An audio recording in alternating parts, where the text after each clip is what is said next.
Welcome back. My name is Steve. I'm Ian. And together we are putting together a narrative RPG called Downbelow. It's about a dystopian society in the not-too-distant future, where it doesn't look so dystopian on the surface because, let's face it, if it looked like a dystopia, people would be more likely to fight it. So we led into this episode talking about very serious failures that inflict permanent consequences on your character. In the 6th out of 7 levels of consequence that we have in our system, you permanently lose a trait from your character sheet if it's a mechanical loss. Let's talk about how this might look. We last time mentioned Star Wars Episode 5 for talking briefly about a battle scene. Let's talk about the climactic final duel. Spoiler alert.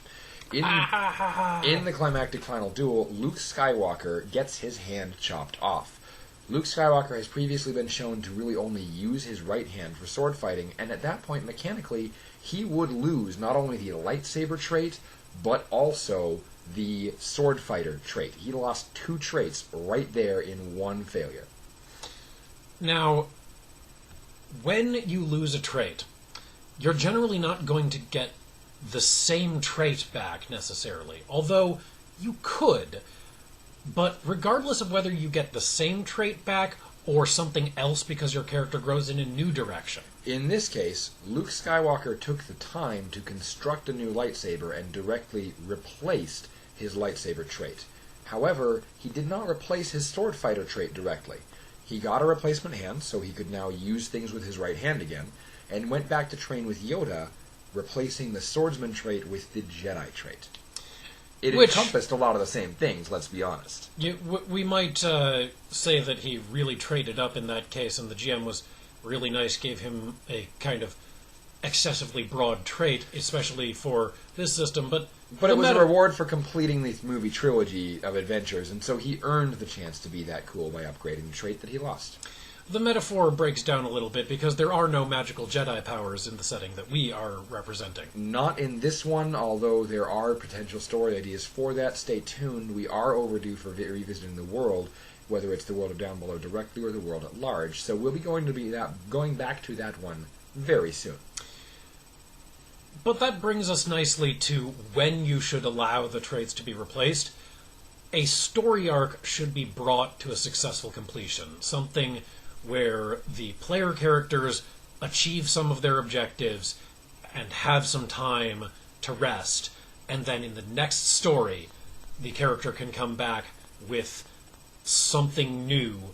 Maybe something new that replaces the old in pretty much the same way that it was. Maybe something new that does a different thing than the old because they're a different person now that they lost their arm. The real key term here is the chance to take a rest, the chance to take a breather.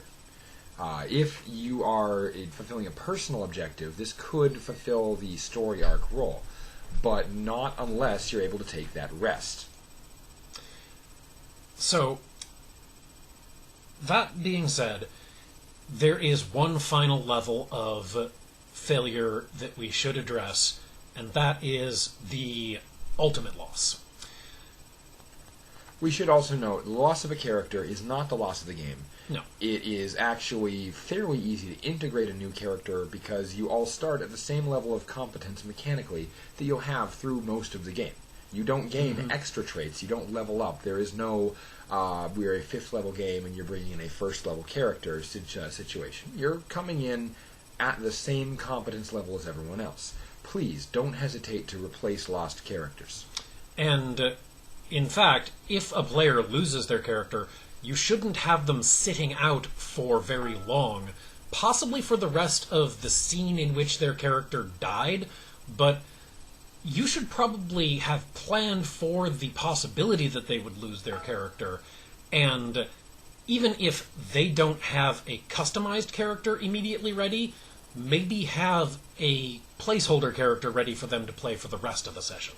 It's not a bad idea to have NPCs on hand that are assisting the character. Plenty of allies exist, and plenty of opportunities for a new character to be introduced right then and there still exist. Normally you wouldn't write up those NPCs in the same way as a PC, but if you intend for them to be used as a temporary take over this character while we decide who your next permanent character is going to be, maybe you should write up some traits for them. On the subject of preparing for character death, again, in this system, it's much easier to fully stat out an NPC than for many other systems. I won't say all, I won't even say most, but many classic systems in which the character death is such a major factor, the amount of work put into statting out an NPC is so high that most GMs don't even do it.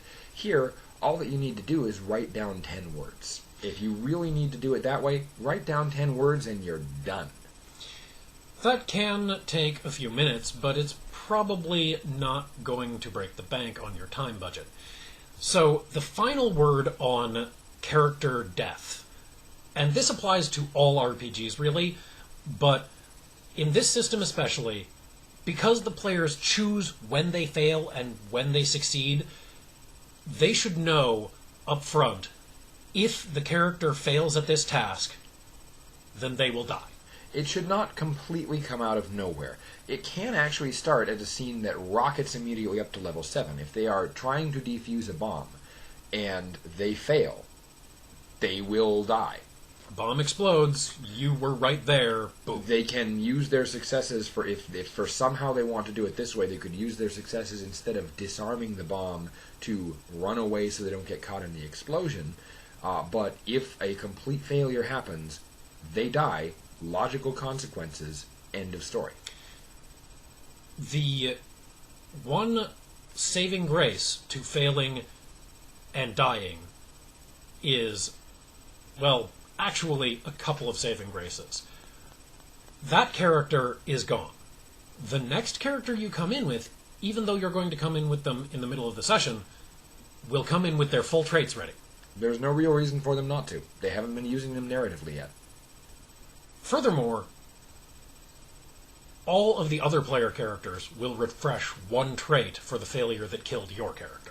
It's terminal, after all. There is plenty of room for a dramatic breather, and this is what's happening. This is the Gandalf moment. This is the dramatic breather after a character dies that gives you the oomph to go on with the story. This is one of the reasons that you might decide, even though you have that success left, you might decide not to cut the wires, to let the bomb explode, and to give your party the refresher to actually succeed at the mission. And speaking of that dramatic breather, the fact that your character is completely being removed, although you are having that result from that failure, you should be able to gain something else in the story that gives your friends, their characters, something as a result. So you say to them, I'm not going to be able to disarm this bomb, get out while you can. They get out, and only your character dies. Exactly. There are many examples of how this could be applied. We could spend entire episodes talking about death. And we're going to talk about death and various other consequences in the context of the various Zoom levels when we get to those, starting with our next episode. Thanks for falling through the cracks with us this time. Please support our channel by liking and subscribing. Please comment to tell us what you'd like to see from us next. And we've got a Patreon that we link in the description most of the time, so check that out if you would like to support us.